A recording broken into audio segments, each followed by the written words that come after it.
ጥሩ በሁለት ዓመታት የስልጣን ዘመን አቶ ጌታቸው የሰሯቸው ምንድናቸው ቢባል እንግዲህ በትግራይ ውስጥ ለረጅም ዓመታት የህወሓት አምባገነንነትና በብቸኝነት የመኖር ሌላ ድምጽ የማጥፋት ታሪክ ይታወቃል።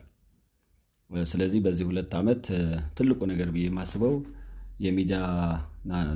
የሚዲያ ነፃ እንዲሆን ተደርገዋል። ሰዎች የፈለጉት ነገር መናገር ችለዋል። በተለይ እሳቸውና ጀነራል ጻድቃን በጣም የሚደግፉት ነገር ነው። ስለዚህ ትልቅ ነገር ነው። የሚዲያ ነፃነት ቀላል ነገር አይደለም።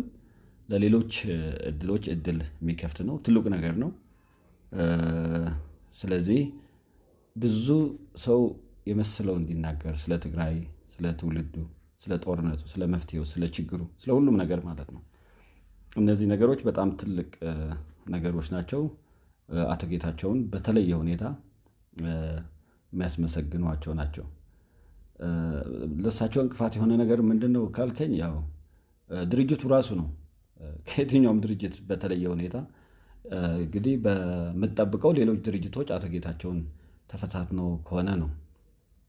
ግን ደግሞ ሌሎች ድርጅቶች ትግራይ ያለችበት ሁኔታ ስለሚታወቅ የተፈናቃይ ጉዳይ፣ የሉዓላዊ መሬት ጉዳይ፣ የጦርነቱ፣ የታጋዮቹ፣ የቁስለኞቹ የሁሉም ነገር ስለሚያሳስበው በኃላፊነት ነበር ሲንቀሳቀስ የነበረው።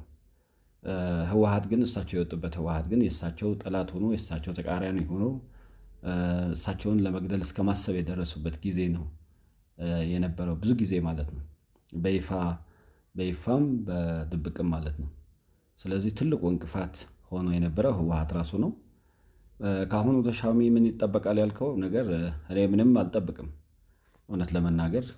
ምክንያቱም በመፈንቅለ መንግስት የተገኘ ስልጣን ነው። ይህ ስልጣን ደግሞ ቁም ነገር ይኖረዋል ተብሎ አይታሰብም። ምክንያቱም እሳቸው በሁለቱ ዓመት የጸጥታ ኃላፊ ነበሩ። ትልቅ ስልጣን ነበራቸው፣ ምክትል ነበሩ። ግን ደግሞ ክልሉ እንዳይሰራ አንደኛ እንቅፋት ሆኖ የነበሩ ሰው ናቸው። ስለዚህ አሁን ስልጣን ላይ ስለመጡ የሚያመጡት አዲስ ባህሪ ይኖራል ተብሎ አይገመትም።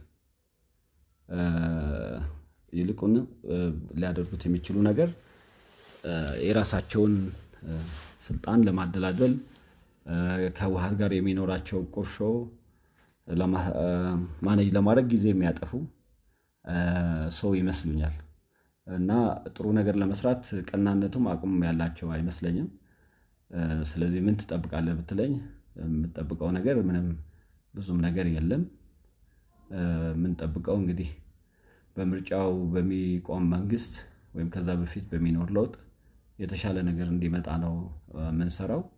እኛ እንደ ፓርቲዎች የተሻለ ነገር እንዲመጣ ስልጣን ላይ ባንሆን እንሰራለን። የተሻለ ነገር የትግራይ ህዝብ የተሻለ ነገር ይገባዋል ብለን እናምናለን። አመሰግናለሁ።